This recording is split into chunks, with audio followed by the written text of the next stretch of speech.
Welcome! Today, we're going to delve into one of the most profound and intimate teachings of Jesus, the Upper Room Discourse.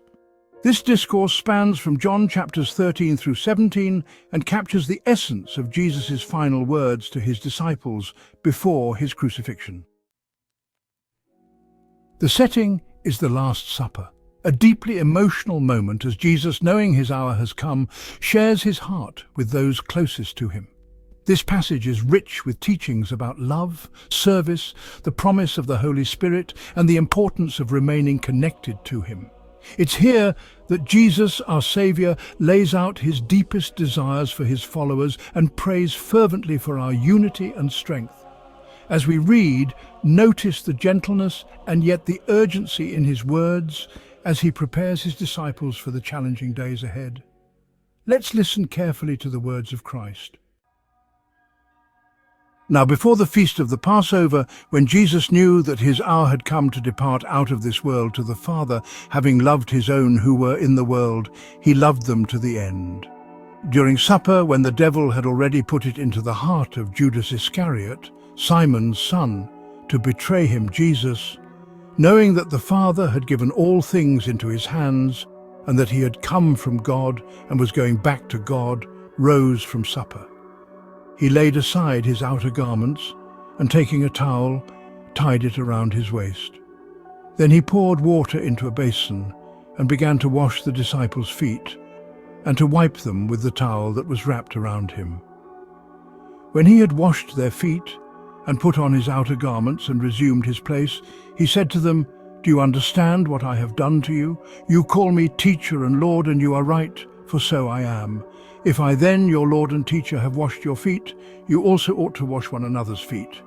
For I have given you an example that you also should do just as I have done to you."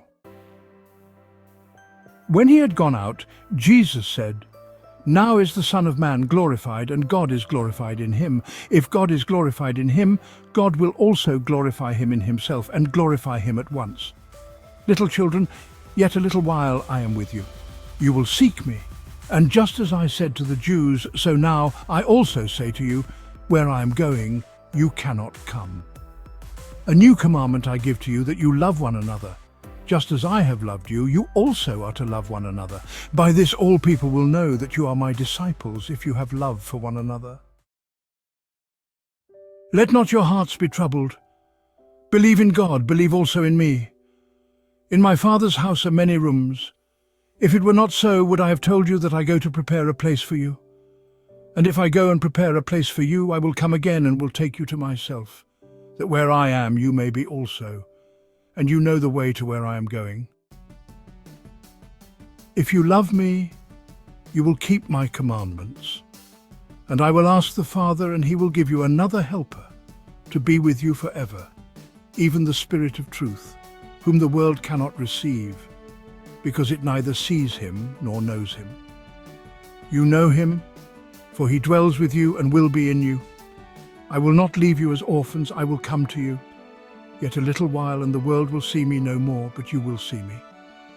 Because I live, you also will live.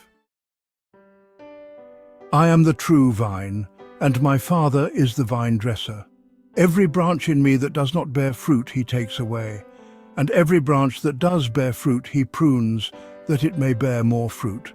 Already you are clean because of the word that I have spoken to you. Abide in me, and I in you. As the branch cannot bear fruit by itself unless it abides in the vine, neither can you unless you abide in me.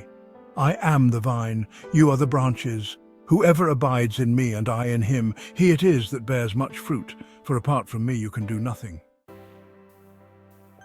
These things I have spoken to you, that my joy may be in you, and that your joy may be full. This is my commandment, that you love one another as I have loved you. Greater love has no one than this, that someone lay down his life for his friends. You are my friends if you do what I command you. No longer do I call you servants, for the servant does not know what his master is doing, but I have called you friends, for all that I have heard from my Father I have made known to you.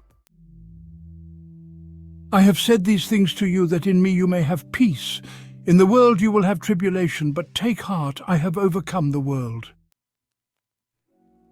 When Jesus had spoken these words, he lifted up his eyes to heaven and said, "Father, the hour has come. Glorify your Son, that the Son may glorify you, since you have given him authority over all flesh, to give eternal life to all whom you have given him. And this is eternal life, that they know you, the only true God, and Jesus Christ, whom you have sent. I glorified you on earth, having accomplished the work that you gave me to do.